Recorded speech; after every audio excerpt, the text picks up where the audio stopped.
matinale Tocsin, 7h30, 9h30, à la volée. Et à la volée, toujours dans cette émission exceptionnelle, Noël, Notre-Dame de Paris. Je suis très heureuse d'accueillir Sylvain Durin. Bonjour Sylvain Durin. Bonjour Clémence. Merci beaucoup d'être avec nous en studio et surtout sur place à Notre-Dame de Paris. On va raconter tout ce que vous avez fait. Vous êtes, je le rappelle, essayiste, éditeur aux éditions du Verbe Haut, auteur de plusieurs ouvrages, dont La fin du sacré. On a parlé il y a peu de temps, ou Le retour du sacrifice humain, aux éditions La Nouvelle Librairie, ou encore René Girard, Du désir à la violence, aux éditions du Verbe Haut. Et Sylvain Durin, pour nous, vous nous avez proposé, et vous avez pris l'initiative de nous proposer cette visite de Notre-Dame de Paris, visite un peu interactive qu'on va pouvoir suivre avec vous. Vous êtes allé sur place. Est-ce que vous pouvez nous expliquer un peu ce que vous avez fait ?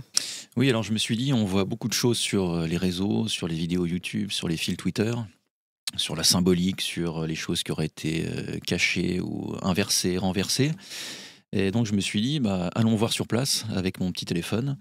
Et nous y sommes allés avec Valentin. Et voilà, j'ai voulu faire absolument la visite absolument classique, donc de la façade jusqu'à la sortie. Et je vais vous montrer là une petite dizaine de points. Alors, je n'y suis pas allé dans un esprit négatif. Je n'ai pas voulu chercher la petite bête ou me dire il y a forcément de la franc-maçonnerie ou de l'ésotérisme partout. J'ai essayé d'être honnête au maximum et de prendre des belles choses et puis des choses qui m'ont paru un peu étonnantes. Voilà. Oui, d'ailleurs, il y a des belles choses tout à fait. Dans cette reconstruction. On a parlé d'ailleurs tout au long de cette émission. Il y a de très très belles choses et surtout... l'idée, évidemment, n'est pas de voir le tout noir, un tableau tout noir. Et on peut, encore une fois, saluer le travail des charpentiers, des bâtisseurs et de tous ceux qui se sont mis à l'ouvrage pour refaire de Notre-Dame de Paris ce qu'elle est, ce qu'elle a toujours été, et qu'on a peut-être oublié, d'ailleurs, le rôle qu'elle avait et qui nous permet aujourd'hui de nous reconcentrer aussi sur cette transcendance. On va revenir là-dessus. Mais je vous propose de commencer votre visite, Sylvain Durin. Eh bien, je suis arrivé un peu malgré moi avec ma valise et on m'a fait comprendre que je ne pouvais pas rentrer avec ma valise, ce qui est tout à fait compréhensible. Mais ça a été un mal pour un bien puisque j'ai pu rester une bonne trentaine de minutes avec le personnel de la mairie qui faisait rentrer les touristes et les fidèles, puisqu'il n'y avait pas que des touristes. Et j'ai été surpris par une chose, c'est la diversité absolument énorme de tous ces gens qui courent. J'ai vu des gens vraiment courir et qui passaient même devant la file d'attente sans se rendre compte qu'il y avait une file d'attente pour dire mais est-ce qu'on peut rentrer ? Est-ce que c'est gratuit ? Est-ce qu'il faut réserver, etc.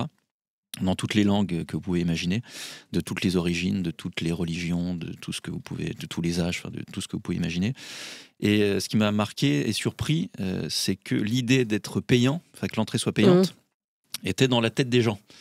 J'ai entendu au moins 30 ou 40 fois même c'est combien l'entrée, où est-ce qu'on peut payer, etc. Donc le gentil personnel disait mais non, c'est gratuit, vous faites la file d'attente, ça dure que 10 minutes. Donc j'invite vraiment les gens à en profiter. Je m'attendais à attendre 1 heure ou 2 heures, mais en fait non, c'est 10 minutes, ça va très vite. Donc là-dessus, très bonne organisation. Et puis une certaine forme de gentillesse, un peu dans le bon sens du terme, des gens qui évidemment ont beaucoup de téléphones, beaucoup de photos, beaucoup de vidéos. Bon, ça c'est l'air du temps. Mais beaucoup de familles, avec donc des enfants, même dans les poussettes, des gens qui venaient de Californie par exemple, avec leurs enfants et qui disaient mais nous on est là pour 2 jours, c'est une chance énorme, on va pouvoir rentrer, c'est gratuit, il y a juste 10 minutes à attendre. On ne sera pas là avant peut-être 20 ans ou 25 ans. Donc voilà, beaucoup de choses positives à l'extérieur. Ensuite, pour raconter l'anecdote, Valentin arrive et peut garder ma valise et donc je peux rentrer. Voilà, c'est pour que tout le monde connaisse le rôle essentiel de Valentin dans cette mission. Sans lui, je n'aurais pas pu rentrer. Et donc là, on peut peut-être montrer... Porteur de valise, mais dans ce sens-là du terme. Dans le bon terme. sens du terme. Et là, on peut peut-être montrer la façade en fait, de Notre-Dame avec ces trois portes. Alors, je n'entre pas totalement dans les détails. Là, nous avons la porte à gauche. Donc, c'est le portail Sainte-Anne.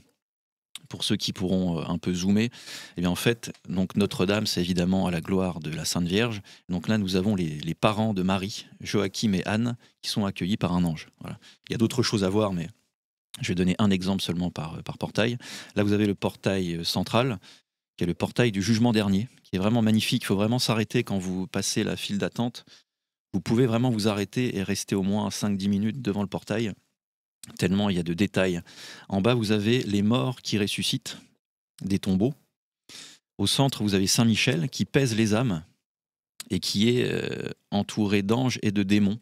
Donc les démons tirent les âmes vers les enfers pour les damner, et les anges les élèvent vers le ciel. Et en haut, vous avez évidemment le Christ qui trône. Le portail de droite est encore consacré à la Sainte Vierge. En bas, vous avez la dormition. Donc la dormition vient de la tradition catholique qui dit que comme la Sainte Vierge n'a pas été contaminée par le péché originel, elle ne peut pas véritablement mourir. Donc il y a une dormition et elle est transportée avec son corps totalement au ciel. Voilà, donc ça, ce sont les 3 portes. Mais il y a d'autres portes. Donc j'invite vraiment les gens à faire le tour de Notre-Dame, parce qu'il y a beaucoup de choses à voir à l'extérieur. On ne peut pas non plus tout montrer. Vous avez la Galerie des Rois. Là, on la voit bien au centre, en dessous de la rose. Vous avez en fait les 28 statues des rois bibliques, qui, pour la petite anecdote, avaient été confondus avec les rois de France pendant la Révolution française. Donc les révolutionnaires avaient tout détruit. Les têtes. Voilà, exactement. Et ça a été reconstruit, je crois, au 19e. Voilà, mais ce sont bien des rois bibliques. Et bien ensuite, je pense que nous rentrons à l'intérieur. Dans Notre-Dame. Exactement. Donc vous franchissez, vous faites quelques pas. Alors la première chose qui m'a évidemment marqué, vous rentrez, c'est le monde, évidemment. Avant de voir la cathédrale, en fait, vous voyez le monde. Et vous voyez la lumière des téléphones. Ah, ça c'est horrible. Hein. Et en même temps que je voyais ça, je sortais mon téléphone pour faire mon petit reportage. Donc je me disais, bon, bah, toi aussi, tu vas participer, entre guillemets, à la mascarade. Mais en même temps, bon, il ne faut pas non plus voir du négatif partout. Ça peut créer des souvenirs, etc. Donc ça, c'est très marquant. Et puis, je voulais voir les fameux damiers. Vous vous souvenez, la dernière fois, on avait parlé des damiers. Et je suis content qu'on soit resté au conditionnel parce qu'en fait, les damiers étaient là avant.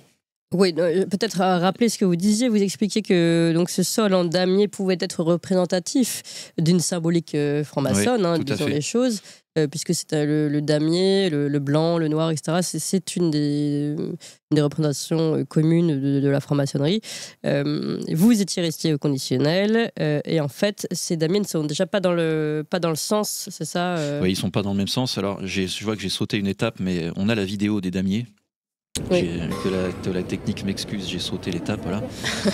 Donc les damiers en fait sont des damiers qui sont qui sont pas dans un sens maçonnique et ils étaient là avant l'incendie. Donc on ne peut pas dire, et heureusement on était resté au conditionnel, que c'est quelque chose qui a été voulu par la franc-maçonnerie haute. C'est un damier normal entre guillemets. Enfin, qui aurait été voulu par la franc-maçonnerie à la reconstruction. Après, on peut imaginer que la franc-maçonnerie existait avant, de toute façon.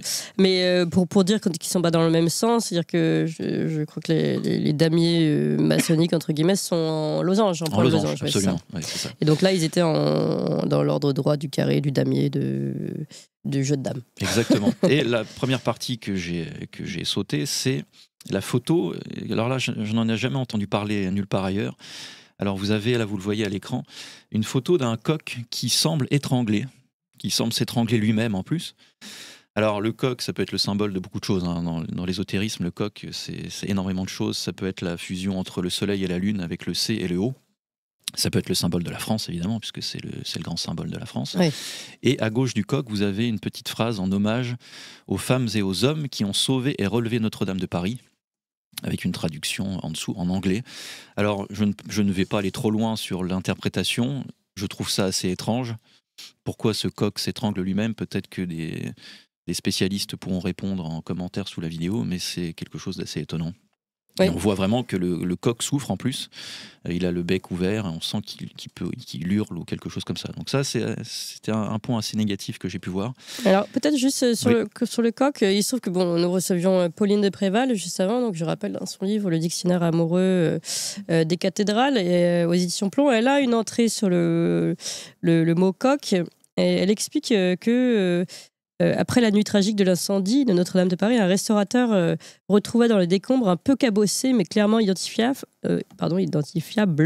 le coq en cuivre de la flèche que l'on croyait fondu avec le plomb de sa couverture. Sa photo dans les bras de l'architecte en chef, Philippe Villeneuve, fit le tour de la planète. Il est devenu emblématique. Et alors voilà, après elle explique le symbole, le symbole du coq, ce qu'il représente, et que finalement ce coq non seulement représente le coq Gallus qui signifiait gaulois autant que coq, donc peut-être évidemment ce symbole historique, mais même encore plus loin qui était associé à Hélios chez les Grecs, etc. Mais aussi évidemment le coq Jésus, fille du chant du coq dans les évangiles, le révélateur du reniement de Saint-Pierre, Donc aussi peut-être aussi cette portée-là. Mais est-ce que là, c'est pas un écho peut-être à ce coq fondu? C'est possible. Encore une fois, comme je le dis souvent, je n'ai pas accès au personnel qui a travaillé.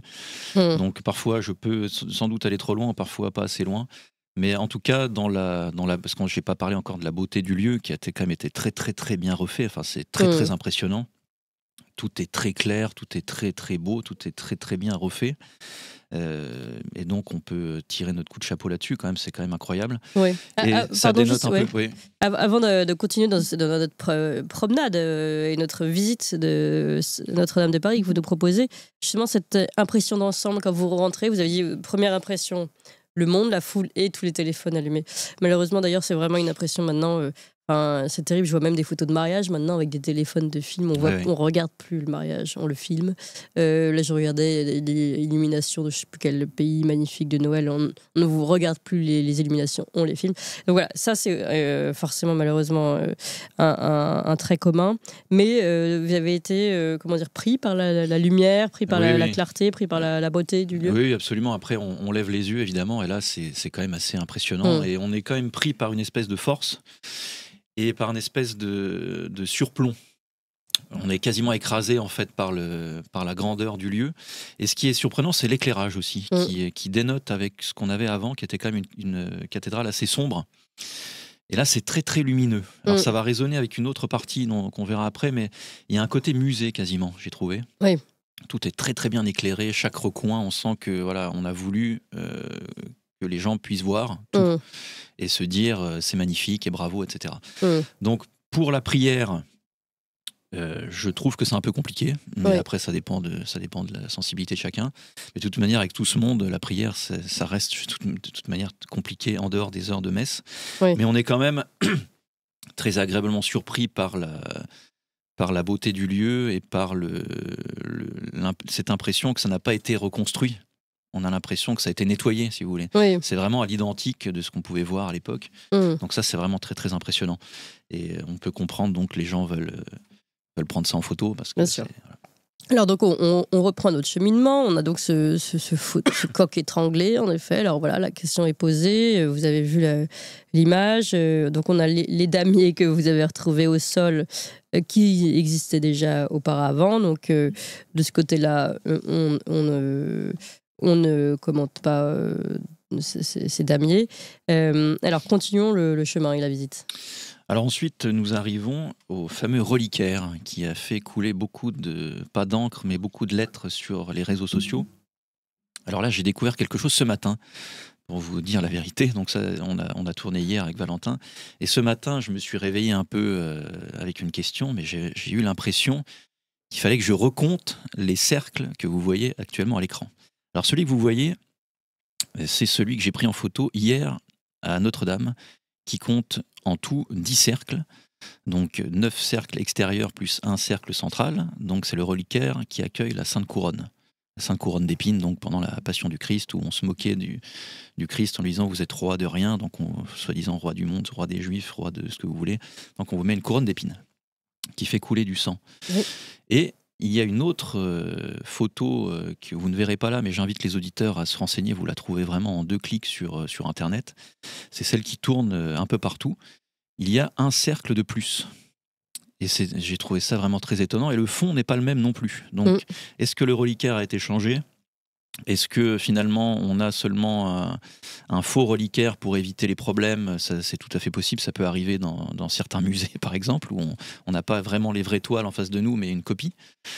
Je n'ai pas la réponse, mais ça m'a donné envie de creuser sur l'auteur, le constructeur de ce reliquaire. Donc de celui-ci, celui qu'on voit. Hein. Exactement. Pas celui qui a une branche de plus. Eh bien si, parce que pour l'instant on n'a pas la réponse sur... on ne sait pas lequel est le bon. On ne sait pas lequel est le bon, personne n'a jamais parlé de ça, donc je ne sais pas, peut-être que quelqu'un pourra nous éclairer, un officiel pourra nous éclairer. Personne n'a jamais dit qu'il avait été changé. Et attendez, alors, refaisons un point sur cette histoire de reliquaire. Vous dites qu'on a en fait communiqué sur le reliquaire, notamment sur le réseau, etc., en disant voilà l'arrivée du reliquaire, et celui sur lequel on communique en photo n'est pas celui qu'on voit ici. Ce n'est pas celui que j'ai vu hier à Notre-Dame. Ça, je peux vous le garantir puisque j'y étais. C'est moi qui ai pris la photo que vous voyez actuellement à l'écran. Et pourquoi j'ai eu envie de compter ? Parce que la polémique qui était sur les réseaux sociaux, et c'est un sujet que je connais un peu, c'était que finalement ce reliquaire était une copie de ce qu'on peut trouver dans une certaine forme de kabbale, qui est la kabbale lourianique, sur une représentation sphérique des séphirotes, que vous voyez maintenant à l'écran. Un petit peu d'explication. Oui, tout à fait, oui, on peut s'arrêter là-dessus. Alors les séphirotes, c'est quoi ? C'est assez simple, c'est dans la kabbale, en fait, Dieu construit le monde par émanation. Vous pouvez imaginer un souffle, le souffle divin, et donc il va souffler, ça va créer le monde avec ses 10 séphirotes. Et puis il y a une inspiration, et il va récupérer les impuretés du monde. Voilà, on y reviendra après parce que ça correspond avec un autre point. Et là, en comptant, parce que j'essaie toujours de me dire, mais est-ce qu'on va pas trop loin dans les interprétations sur interprétations ? Là, vous voyez à l'écran, il y en a bien 10, cercles compris, centriques compris, et après on va les détailler. Et moi, en comptant sur mon écran d'ordinateur ce qu'on m'envoyait sur Twitter, ben, j'en avais une de plus, donc ça ne correspondait pas. Et je m'étais dit, ce matin à Toxin, je pourrais dire, bah non, finalement, ça correspond pas, il y a un cercle de trop, donc c'est pas du tout ce signe kabbaliste. Donc nous emportons finalement dans l'interprétation. Exactement. Circulaire, il n'y a rien à voir. Exactement. Sauf que hier, j'ai pas recompté, puisque j'étais sûr de mon fait, il y en a une de plus. Et ce matin, je me suis dit, mais je vais quand même recompter avant de venir au studio. Avec mes lunettes, est-ce que j'arrive pas à compter ? J'ai compté 10 fois. J'ai demandé à Valentin de recompter, même Corentin s'y est mis tout à l'heure. Ah oui. Et on travaille d'équipe, vous voyez l'enquête de Toxin. On arrive à compter jusqu'à 10. Et non, il y en a 10. Donc là, ça correspond absolument totalement. Attendez, je vais recompter moi aussi. Du coup. 1, 2, 3, 4, 5, 6, 7, 8, 9. Et en comptant le cercle intérieur. En comptant le cercle intérieur, voilà, qui correspond vraiment exactement. J'ai compté 10 aussi. Exactement, voilà. Et donc là, ça correspond vraiment. Et vous verrez que la symbolique est quand même très particulière. Encore une fois, on n'a pas accès aux gens pour leur poser des questions. Je finis quand même sur ce monsieur Dubuisson qui a construit le reliquaire. Alors, est-ce qu'il y en a qu'un ? Est-ce qu'il y en a un ou est-ce qu'il y en a deux ? Il faudra un jour lui poser la question. Où est le premier ? Pourquoi est-ce que ça a changé, etc. Et il a écrit un livre qui s'appelle La face cachée de l'utile. Donc, il y a un petit côté un peu comme ça ésotérique. Donc, j'ai un peu creusé sur la page de son livre. Et donc, son éditeur, son éditeur qui a écrit la 4e de couverture, nous parle donc c'est un monsieur qui a la Légion d'honneur.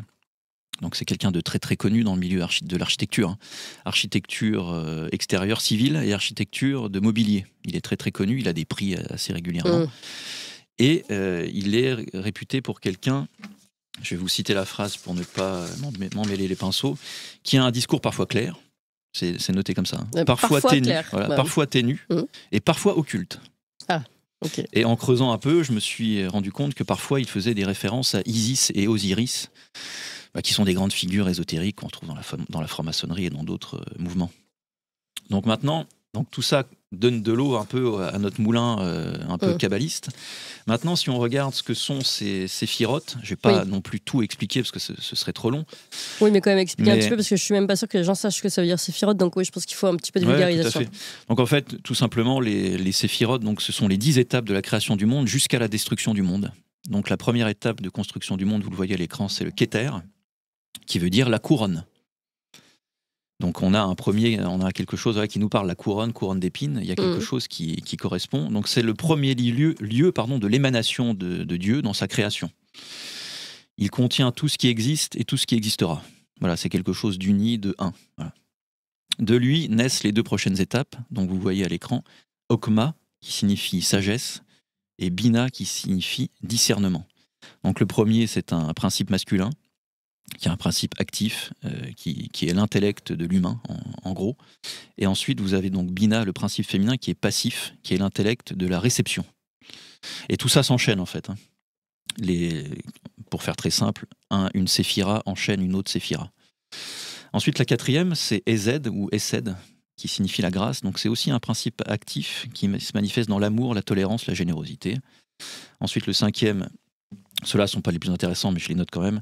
Enfin, je les explique quand même. Il y a le Gebura, qui est la force, qui est un principe passif externe, qui donne la discipline et la rigueur. Tout ça, c'est pour construire le monde. Hein. Donc on voit bien les différentes strates de la construction d'un monde. Ensuite, vous avez le Tiferet, qui est la splendeur. Donc, c'est la perfection morale, l'équilibre dans la miséricorde et l'exercice du pouvoir. Ensuite, vous avez la Nessa, qui est la victoire. Donc, c'est de nouveau un principe masculin qui se reflète en termes humains. Donc là, on est plus dans le psychique et le biologique. On commence à s'approcher de la matière. Vous allez voir qu'on va finir avec quelque chose de très matériel. Ensuite, le 8e, c'est Od, la majesté. On retourne dans un principe féminin passif, mais on reste dans quelque chose de biologique, qui est de l'ordre du savoir biologique et du contrôle humain. Voilà. Ensuite, le 9e, c'est Yesod, ou Yesod, qui est la fondation.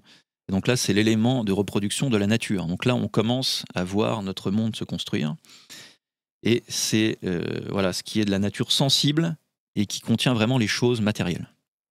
Et là, ce qui est très intéressant dans la Kabbale, c'est cette vision cyclique du monde, parce qu'on arrive au dernier, donc celui qui est central. Là où, si vous repassez sur la photo de notre reliquaire, vous avez la Sainte Couronne, ici, qui est à la place de Malkout, qui signifie le royaume. C'est le complément de la première séphira Keter, et c'est la somme de toute l'activité des séphirotes, c'est-à-dire tout ce qu'on vient d'énumérer, les principes masculins, les principes psychiques, biologiques, tout ce que vous pouvez imaginer, sont contenus dans le Malkout. Donc toutes les activités sont contenues là-dedans, dans le Malkout. Et c'est ce qui constitue, ça s'appelle la Shekinah, mais c'est pas très important, mais c'est ce qui constitue, tenez-vous bien, la présence de Dieu dans la matière. Qu'est-ce qu'autre que le Christ pour un catholique? C'est Dieu incarné en homme, avec ce qu'on appelle l'union hypostatique, vrai homme et vrai Dieu. Ça, ça correspond quand même vraiment beaucoup à une sorte de singerie catholique, mais avec des choses un peu ésotériques. Alors, il y a beaucoup de numérologie aussi dans la Kabbale. On n'est pas obligé d'y revenir non plus, mais tout ça est un monde assez complexe. Et il faut mettre ces principes de des séphirotes, avec la fin du monde dans la Kabbale, qui utilise un concept qui s'appelle le Tikkun Olam, qui veut dire, en gros, ça ressemble un peu au grand reset de Davos. C'est un peu la régénérescence. On arrive dans un monde très matériel, donc il faut régénérer la matière, il faut régénérer le monde dans un monde cyclique. Et là, il faut que le sang coule. Et il faut donc du sacrifice. Et plus le sacrifice est humain et plus le sacrifice est pur, et mieux c'est. C'est là où on boucle la boucle. Enfin, c'est intéressant, d'abord non seulement de vos sujets, Sylvain Durin, oui. Mais en plus du sacrifice de Dieu, mais ici interprété par la Kabbale. Ça correspond vraiment à la passion du Christ, mais la passion du Christ n'est pas une régénérescence du monde qui va enchaîner une autre régénérescence, c'est le monde sauvé par le sang du Christ. C'est-à-dire qu'on passe d'un monde cyclique à un monde en ligne droite. Et là, en fait, c'est réutiliser le symbole, toute la symbolique et toute la théologie réelle autour de la mort du Christ, eh bien dans quelque chose de singé, quelque chose de cyclique. Oui. Donc on utilise la couronne d'épines, le sang est sur cette couronne, hein. Le sang du Christ est sur cette couronne, pour finalement retomber plus tard dans une prochaine Keter, donc dans un monde, dans un nouveau monde. D'autres diraient un nouvel ordre mondial ou ce que vous voulez. Donc là, on peut aller très très loin dans les interprétations. C'est quoi quel est l'objectif ou la destination des kabbalistes? Alors, l'objectif et la destination des kabbalistes, c'est la venue du Messie. Puisque eux disent que le Christ n'est pas le vrai Messie qu'ils attendaient, puisque dans l'Ancien Testament, il y a des choses qui ont été comprises par ceux qui ont accepté le Christ. Parce qu'il y a deux incarnations du Christ. Il y a la première qui est le Christ souffrant. Et ça, les kabbalistes l'ont refusé. Enfin, beaucoup de juifs de l'époque l'ont refusé. En disant, mais non, notre Messie va nous remettre politiquement sur le devant de la scène. On va enfin dominer notre espace et puis retrouver nos frontières, etc. Donc eux, ils voulaient le Christ glorieux qui est annoncé dans l'Ancien Testament. Mais ça, c'est à la fin des temps, le Christ glorieux qui viendra juger les vivants et les morts, etc. Et donc, il y a une inversion aussi de l'attente messianique. Donc eux ont une idée qui vient encore une fois de la révolution qu'on appelle lourianique, parce que c'est un kabbaliste qui s'appelait Louria. Un rabbin qui s'appelait Louria, Isaac Louria, et qui a théorisé la chose suivante, c'est que il appelle ça la rédemption par le péché. Donc c'est vraiment quelque chose d'assez particulier. En gros, plus vous faites le mal et plus le bien sera grand. Donc plus vous allez accélérer les cycles et plus vous allez sacrifier du monde et plus vous allez sacrifice humain, sacrifice sanglant, tout ce que vous voulez, et bien plus le bien va arriver et plus le Messie viendra. Je rappelle que ce qu'on a entendu de proche de Netanyahou, mais je ne sais pas si lui-même l'a dit, il faudra vérifier, Il y a des rabbins qui sont assez proches de lui, notamment dans la ligne de ce qu'on appelle les Lubavitch, qui avaient dit mais le Messie est proche, il faut y aller, quoi. Il faut sacrifier le plus de monde possible. Ça, c'est pas l'interprétation, ça a été dit. On peut y croire ou ne pas y croire. Moi, personnellement, je suis catholique, donc je n'y crois pas. Je sais que le dernier sacrifice, c'est le sacrifice du Christ, et que tuer un être humain n'amène pas du bien. Mais voilà, c'est ce qui est annoncé par certains radicaux, extrémistes, tout ce que vous voulez, de cette religion. Ils ne sont pas tous comme ça, hein, tous les rabbins ne pensent pas ça. Il y a des plus orthodoxes que d'autres, enfin, voilà, il y a tous les courants possibles et imaginables comme dans toutes les autres religions. Mais en tout cas, je ne sais pas si on va trop loin en disant que ça... En tout cas, ça ressemble. Je pense que visuellement, il y a quand même quelque chose. Oui, c'est quand même étonnant. Est-ce que ça peut être un hasard ? Est-ce que c'est un symbole qu'on peut retrouver autrement chez les catholiques, d'avoir cette forme la sphère, oui. La sphère, elle est présente dans beaucoup de symboles. Mais avec les différents cercles, oui, c'est ça. Le cercle du milieu qui est plus grand que les autres, il y en a vraiment 10 pour le coup, il n'y en a pas 11. En plus, la symbolique, c'est la Sainte Couronne qui est à l'intérieur, c'est pas autre chose. Oui, donc ça correspond vraiment au sang. Ça correspond au sens. Au sang et au sens. Exactement. Moi, quand j'ai vu ça, ça m'a fait penser à ce qu'on m'avait montré à l'époque, mais c'est pareil, les auditeurs diront si ça va trop loin ou pas, mais j'invite tout le monde à aller devant la mairie de Paris. Donc voilà, vous allez à Paris, vous allez à la mairie, vous voyez le symbole de la ville de Paris, le bateau, et puis vous faites le tour, et vous voyez une menorah. On la voit, moi je l'ai prise en photo. Qu'on veuille ne pas l'interpréter, c'est possible, mais en tout cas, on la voit. Est-ce que c'est du hasard ? Alors, on proposera la prochaine fois une visite on peut tout à fait le faire. Virtuelle de la mairie de Paris. Mais en tout cas, ça pose vraiment question. Alors, c'est que oui, là, vous nous dites... ce qui est intéressant, en plus, c'est qu'on voit, et on va continuer, hein, mais il peut y avoir des références kabbalistes et parfois... plutôt franc-maçonne, on a l'impression que c'est comme une multitude de symboliques finalement qu'on peut retrouver à Notre-Dame de Paris, en plus évidemment du religieux chrétien et catholique. Alors, pour être honnête, j'en ai pas vu énormément non plus. J'ai pas pu accéder à tout parce qu'il y avait beaucoup de monde. Des fois, pour prendre les photos, j'étais un peu au-dessus de la tête d'autres personnes. J'ai pas non plus vu des symboles maçonniques à tous les coins de rue, mais des choses ont pu, à tous les coins des petites chapelles ou autres. Des choses ont pu m'échapper, évidemment. Mais ça peut être intéressant de lier ce qu'on vient de voir avec, justement, l'autel. C'est-à-dire les prochaines photos que vous voyez maintenant à l'écran. Parce que moi, ce qui m'a marqué, c'est le contraste énorme entre la beauté du lieu, qui est absolument magnifique, le reliquaire, mettons-le de côté pour l'instant. Tout est beau, même sur la photo, on voit, tout est magnifique, sauf, je suis désolé, mais sauf l'autel. L'autel qui ressemble à une espèce de gros vase en espèce de métal très... Il n'y a pas d'ornement, il n'y a rien. C'est quand même très bizarre. Alors malheureusement, je n'ai pas pu... Après, je crois que l'autel d'avant n'était pas non plus magnifique. Hein, mais... Alors, je n'ai pas de souvenir. Alors là, il faudra... Oui. Moi, c'est une espèce de bloc avec des figures. Mais il me semble qu'il n'était pas non plus... on essaiera de le remettre à la fin de l'émission. Alors là, c'est très épuré. Je n'ai pas pu prendre par le dessus, mais sur le dessus, on voit 5 trous qui correspondent aux 5 plaies du Christ. Donc ça, malheureusement, vous ne le verrez pas sur les images, mais vous pouvez les trouver. Donc ça correspond tout à fait à la liturgie, il n'y a aucun problème. Maintenant, si on veut pousser, et là, peut-être que je vais aller trop loin, mais je reste au conditionnel. Oui. Si on veut pousser notre histoire kabbaliste jusqu'au bout, vous vous souvenez que j'ai dit que le dieu kabbaliste créait le monde en émanation avec les séphirotes, et puis il allait inspirer et récupérer des impuretés, et ces impuretés sont contenues dans des vases dans la Kabbale. Et moi, en voyant, alors c'est peut-être mon esprit mal placé qui l'a vu, moi j'ai vu ce vase. Voilà, donc est-ce que c'est ça ou pas ? Là, je peux accepter que c'est trop. Alors, esprit mal placé ou esprit renseigné aussi, peut-être. Voilà, peut-être. En tout cas, il y a quelque chose de très, moi je trouve très étrange dans cette forme et dans le côté trop épuré. Voilà ce que je veux dire, vous n'y voyez pas forcément. Ça pourrait être aussi une forme très pure, un retour à la simplicité qui peut être aussi appelé de nos voeux, comme. Moi, ça me fait un peu penser à l'endroit où on baptise un baptistère. Finalement, on baptise les enfants, vous voyez, cette forme très pure. Ouais, j'attendais plus de la pierre, moi, quelque chose de plus noble. Sans imaginer beaucoup de couleurs et tout ça. Là, c'est très très froid, c'est du métal. Et ça correspond bien, je ne sais pas si on a la photo des... On reviendra d'ailleurs sur le métal et le discours d'Emmanuel Macron. Oui, absolument. Qui parle du métal. Tout à fait. Oui, on a les chaises. Alors les chaises, voilà. Moi, je suis désolé, mais quand j'ai vu ça, Je me suis demandé oui. si on n'aurait pas pu attendre 6 mois de plus pour avoir autre chose, quoi. J'avais pas vu la. Il y en a une qui est plus haute que les autres, là. Oui, c'est particulier. Voilà, donc celle qui est plus haute que les autres, c'est pour le célébrant, en fait, qui est celui qui va pratiquer le sacrifice. Et puis les autres peuvent se mettre à côté. Mais moi, je pratique ma foi dans une toute petite chapelle. Le matériel liturgique est beaucoup, beaucoup, beaucoup plus beau. Enfin, il y a vraiment. C'est pas une question d'argent, je veux dire. C'est ça qu'il faut. Bien sûr. Non, mais là, on se doute bien qu'il n'y avait pas de question d'argent sur ce chantier, tout de même. Donc là, il y a une volonté sur de cohérence. Comment ? C'est surtout qu'il s'agit du mobilier, même pas du chantier en soi. Donc, exactement. Donc, il y a sans doute une volonté quand même de montrer cette chose-là.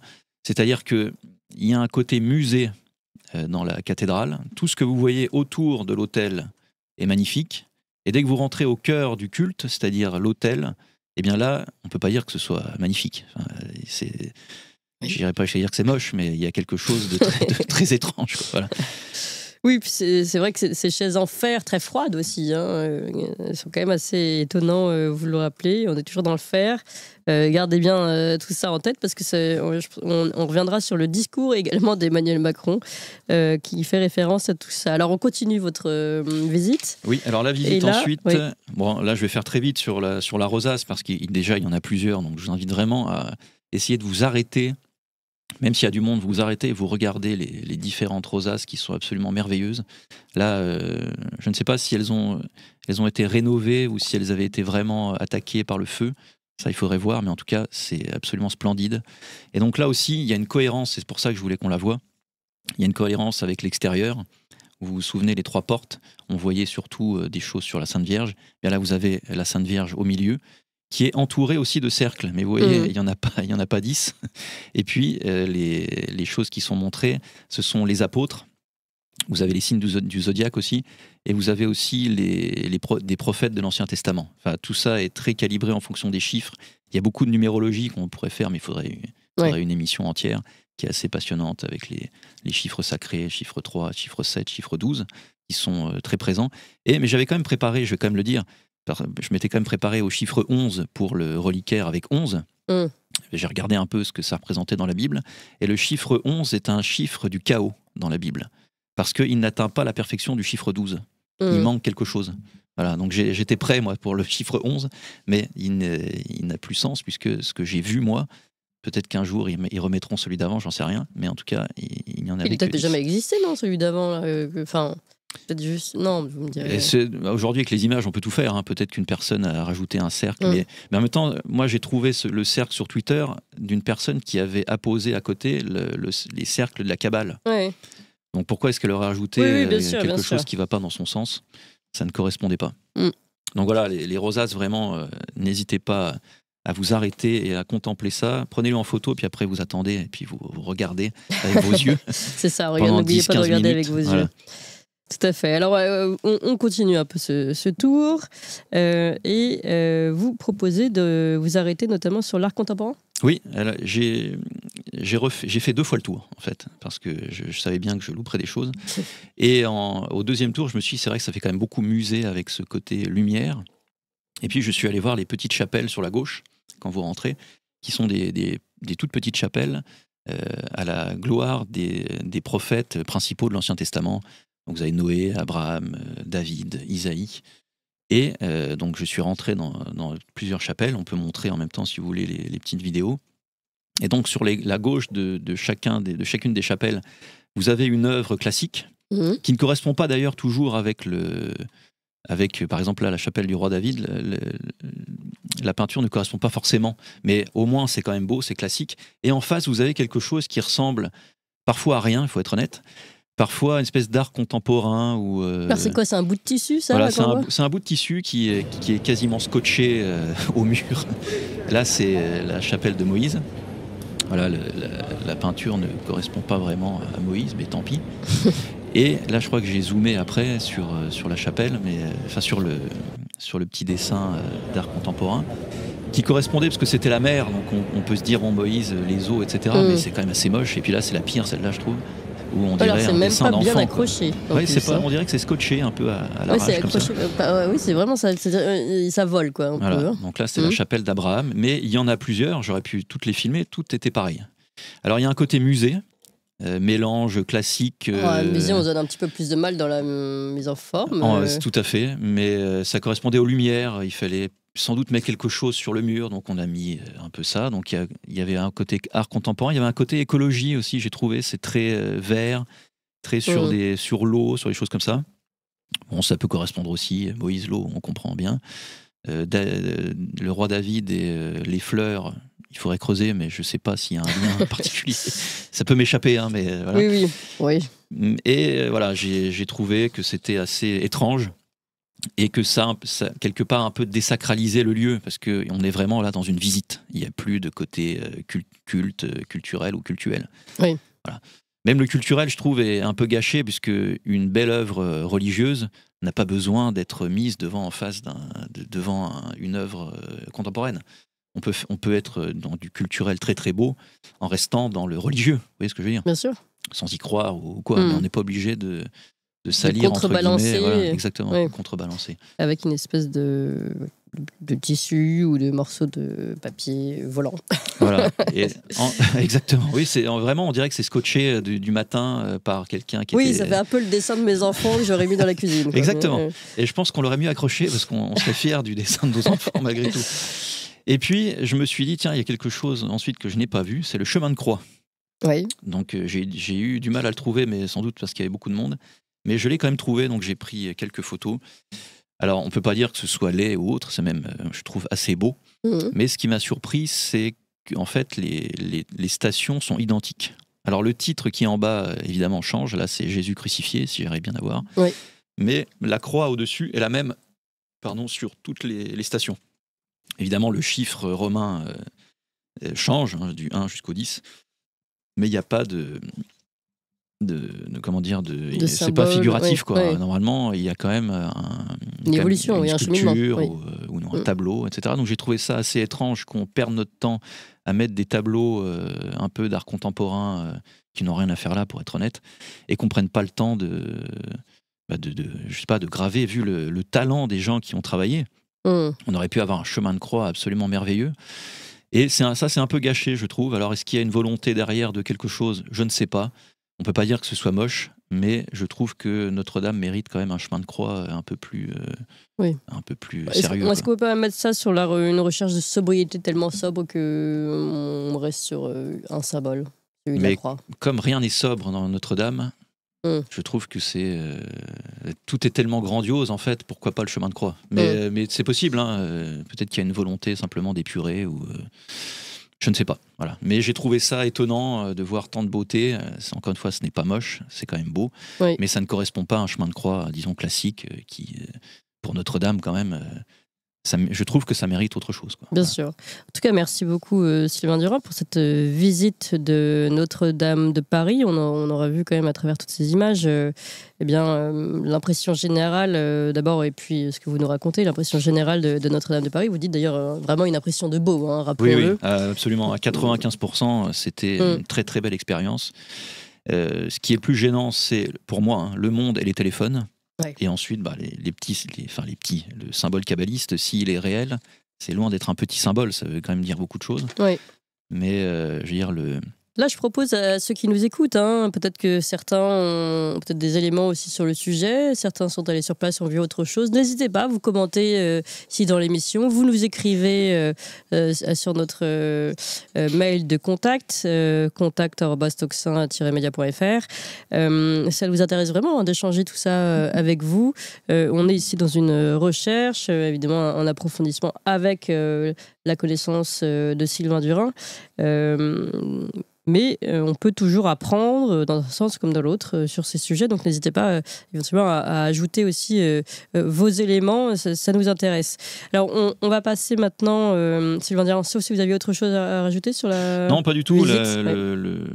Pour rebondir sur ce que vous venez de dire, le monde de la Kabbale est un monde extrêmement complexe, extrêmement riche. Il y a des choses qui sont en contradiction, il y a des révolutions au fil des siècles. Enfin, c'est un monde, là j'ai vraiment simplifié au maximum pour être compréhensible.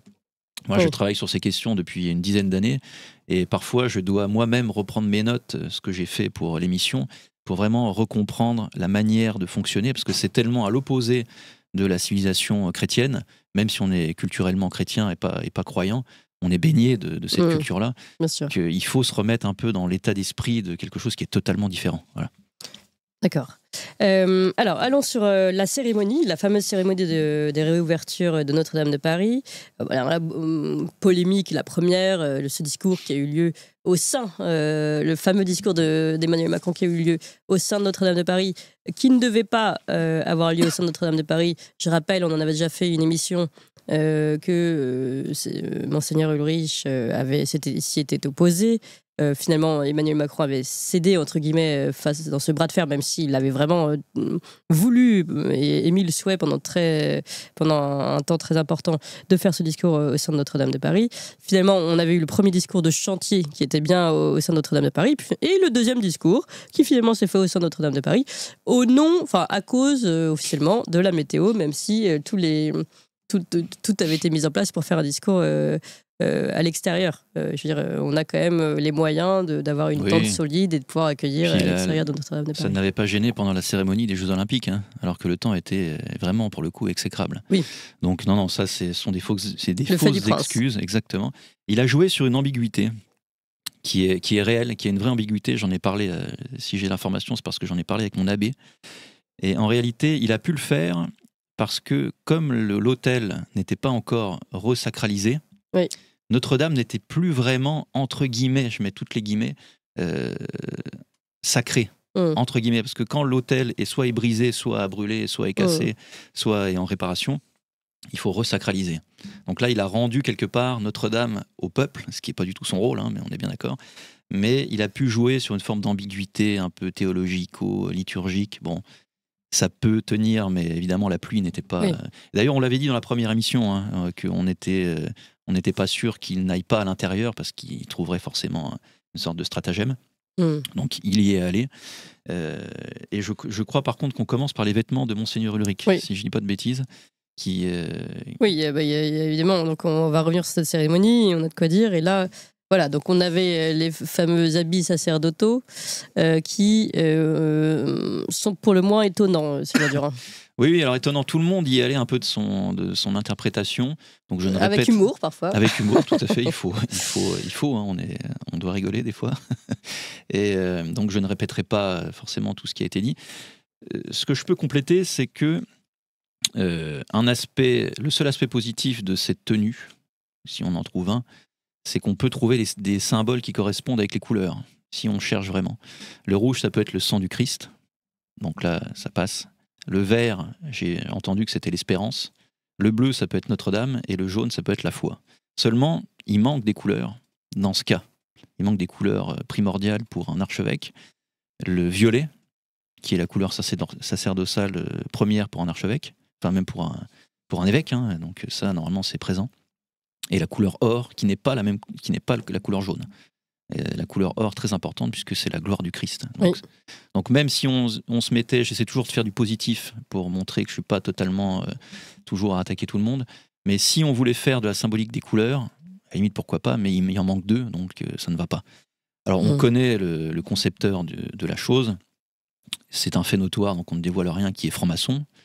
Et donc, je pense qu'il y a une petite volonté. Donc, le styliste Castelbaljac. Exactement. Mais franc-maçon, puis qui a aussi été le styliste de Benetton. Et quand on voit ce qu'a fait Benetton, enfin ce qu'il a fait pour Benetton, et d'ailleurs les publicités, les campagnes de publicité, il y a quand même toute une ambiance qui est particulière. Oui, c'est quasiment du wokisme avant l'heure, en fait, finalement, Benetton. Donc, il y a forcément une volonté chez lui je pense, de ridiculiser quelque part l'aspect cultuel de la cérémonie. Et il y a une chose très importante à comprendre, c'est que moi j'ai trouvé des choses j'ai trouvé une sorte de source. Pourquoi est-ce qu'on arrive à faire ça ? C'est-à-dire, moi je me suis demandé, mais pourquoi Monseigneur Ulrich ne dit pas non ? Je ne porterai pas ça. Moi c'est surtout ça ma question. C'est quand même incroyable. Pourquoi il ne dit pas non à Emmanuel Macron ? C'est vrai que ça paraît compliqué, évidemment, c'est de ce bras de fer. Parce qu'apparemment, il lui a quand même vraiment résisté, en tout cas sur le discours au sein de Notre-Dame. Mais alors, sur les habits, il a quand même un peu plus son mot à dire. J'imagine que c'est pas Emmanuel Macron qui lui a imposé, là. Non, je ne pense pas, mais Monseigneur Ulrich est un moderniste et il y a vraiment une source dans Vatican II sur la liberté des habits liturgiques. Alors qu'il y a des textes que j'ai là qui obligent à une certaine forme de beauté. Et quand on dit beauté en liturgie, c'est pas juste pour faire plaisir aux yeux, c'est une beauté qui correspond à l'ensemble de ce qu'on va faire. Une harmonie. Exactement, une harmonie, tout à fait, qui correspond à la finalité de notre acte. Donc on n'est pas là pour, entre guillemets, pour rigoler, pour le coup. Et donc ça, c'est vraiment Vatican II qui donne une liberté quasiment paroissiale sur, j'allais dire l'accoutrement, parce que je trouve pas d'autres mots.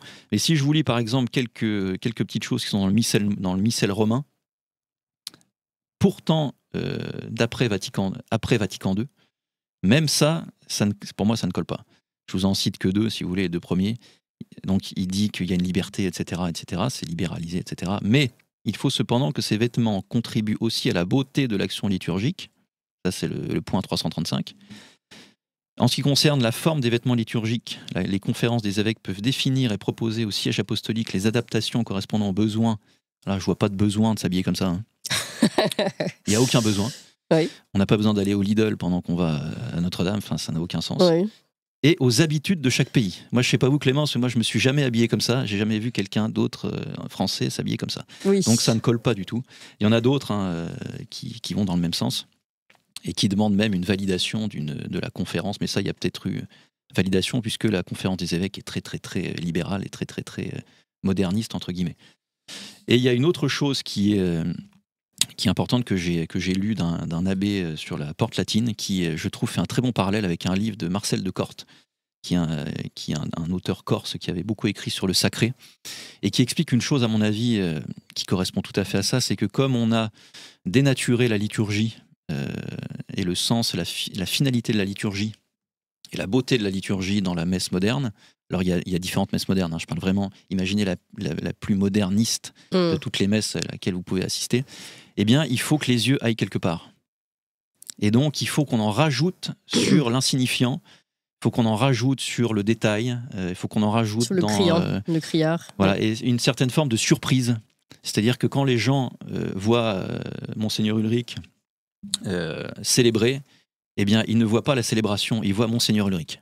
Voilà. En fait, on n'est plus dans le mystère du sacré, justement, mais dans la surprise, l'outrance de l'habit et de la forme. Voilà, donc on remplace le sacré, comme vous l'avez dit, par quelque chose de matériel. On remplace le message par le messager. Exactement, vous avez tout résumé. Donc ça, je trouve que c'est très très bien vu et je pense qu'on est vraiment dans cette chose-là.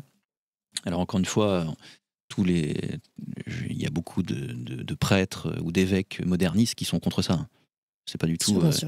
Et encore heureux, j'ai envie de dire. Sinon, ce serait vraiment grave. Et encore une fois, on n'est pas là pour gâcher la fête.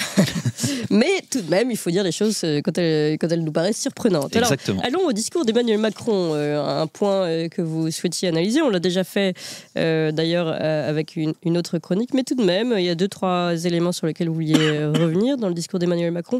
Peut-être on va commencer par écouter un extrait d'Emmanuel Macron. Mesdames, Messieurs les ministres, Messieurs les préfets, Madame la maire, Madame la présidente, Monseigneur Ulrich, Monseigneur Rubado-Dumois, Monseigneur Chauvet, mes seigneurs, Mesdames et Messieurs, en vos grades et qualités, Monsieur le Président de l'établissement public Rebâtir Notre-Dame, Mesdames, Messieurs, chers compagnons et chers amis. Là, je pense déjà. Ouais. Oui, non, mais là, il y a une chose déjà qui saute aux yeux, c'est que notre espèce de ultra-archevêque, une nouvelle forme de gallicanisme universel qui est représentée par Emmanuel Macron est au-dessus de tout le monde. Oui, c'est ça, oui. Et puis, il donne des bons points comme ça à Monseigneur Ulrich, avec une certaine forme de condescendance. Ça, il aime bien. Vous êtes venu, c'est sympathique.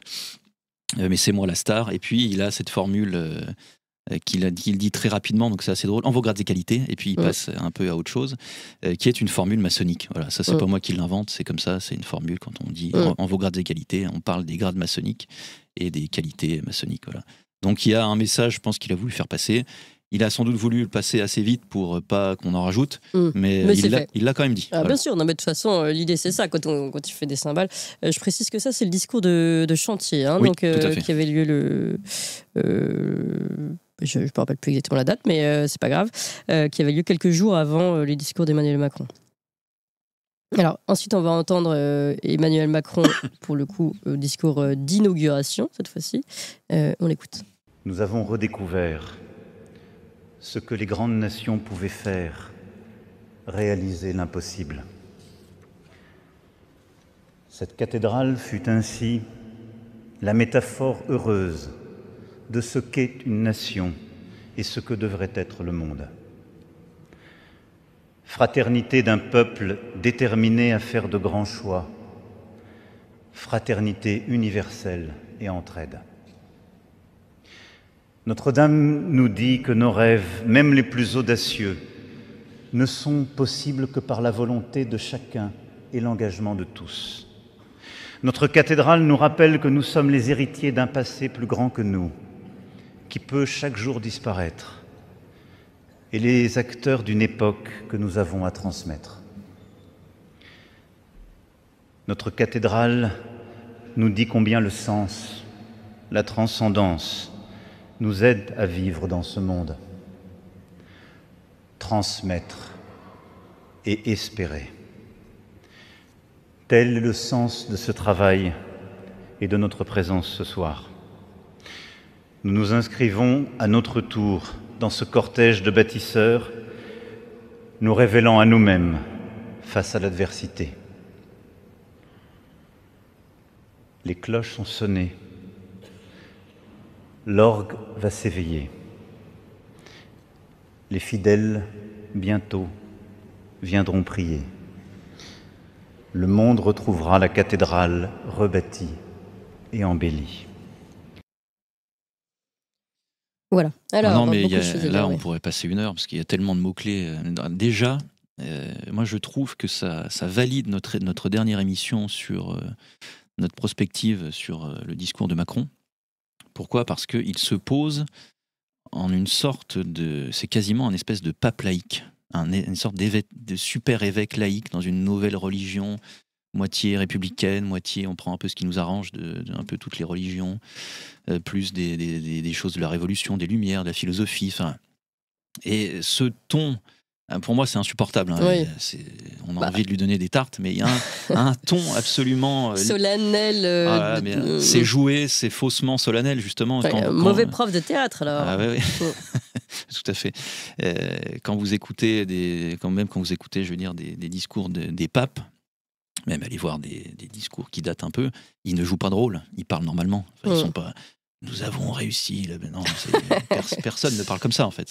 Ça n'existe pas. Donc, il se pose quand même je pense que c'est important, quand même. Une espèce de pape laïque, une sorte d'évêque laïque, comme ça, de super évêque laïque, qui parle au monde entier et qui nous dit que ce qu'a vécu Notre-Dame doit être le destin du monde, quand même. C'est ce qu'il dit au début. Je rappelle que ce qu'a vécu Notre-Dame, c'est un incendie et une reconstruction. Donc là, on retombe un peu dans ce qu'on a dit tout à l'heure avec cette espèce de vision cyclique du monde. Il faut le régénérer. Et il parle de l'adversaire. Moi, j'aimerais bien qu'il nous dise qui est l'adversaire de son monde à lui. J'ai ma petite idée, mais on aimerait un peu comprendre. Aussi, au tout début, j'ai oublié de le dire, mais on voit aussi la beauté là sur le travelling avant. Tout à fait. Et on voit le côté musée, je trouve. C'est très, très éclairé. Vous voyez que ce que je disais tout à l'heure, c'est vraiment très, très, très éclairé. Et ce n'est pas uniquement parce qu'il fallait qu'on filme tout le beau monde là sur le parterre. C'est vraiment encore comme ça. Il parle de fraternité universelle. Oui. Bon, ça, c'est...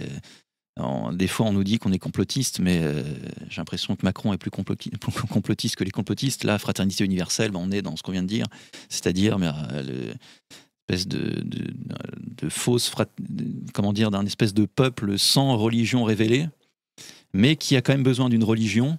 Donc, on lui donne un peu à manger du sens, il le dit. Et on lui donne à manger de la transcendance, parce que l'être humain a besoin de ça. L'être humain a besoin de sacré. C'est un parasite, encore une fois. Oui, absolument. C'est malheureux parce qu'il vient récupérer la transcendance d'une cathédrale et d'une religion, qu'il annihile de sa religion, en fait, qu'il vide son sens pour aller s'accrocher dessus. Et le vide spirituel en France, il existe, hein, je ne dis pas le contraire. Et lui, il y participe, et il va remplir le vide avec ses lubies, des lumières, de sa l'ésotérisme. métaphore heureuse de la fraternité universelle et de la transcendance. Oui. Voilà, il y a d'autres choses. Qu'est-ce que j'ai noté ? Oui, l'adversité. Oui, il cite la transcendance, hein, donc c'est quand même pas rien. Il n'a pas fait un discours vraiment laïque dans le sens actuel du terme. Hein. Il a utilisé des termes religieux, mais lui, visiblement, a le droit. Donc, lui, il peut faire un peu ce qu'il veut. Il fait des allers-retours, en fait, entre les deux. Et alors, on l'a pas dans ce discours-là. Je crois que c'était plutôt, d'ailleurs, sur celui du chantier. Mais je voulais qu'on y revienne tout de même. On l'avait rapidement dit avec Alexandre Pugnage-de-Préval, mais sur cette histoire de transformer le... il revient sur le métal, de transformer le... Oui, il y avait c'est exact. Je me disais bien que c'était pas dans celui-là. Il y a un côté alchimie un peu. Oui, c'est ça. Alors, j'ai plus la phrase en tête, mais transformer un métal en autre chose. Donc, il y a un côté un peu alchimie qui correspond un peu à tout ce qu'on a donné. Je crois qu'on a eu une forme de paquet cadeau. On avait dit, je ne sais pas si vous vous souvenez, en 2017, quand Emmanuel Macron était en campagne, que c'était un vendeur de lessive. On disait, il y en a pour tout le monde. Il était allé chez Philippe de Villiers pour les catholiques, il était allé chez je ne sais plus qui pour les Algériens, enfin, il avait tout fait. Là, il a fait un peu la même chose, mais il ne faut pas être dupe, c'est-à-dire que s'il y en a pour tout le monde, c'est qu'il y en a que pour lui. Oui, ça avait fonctionné. Non, mais là aussi, ça a encore fonctionné.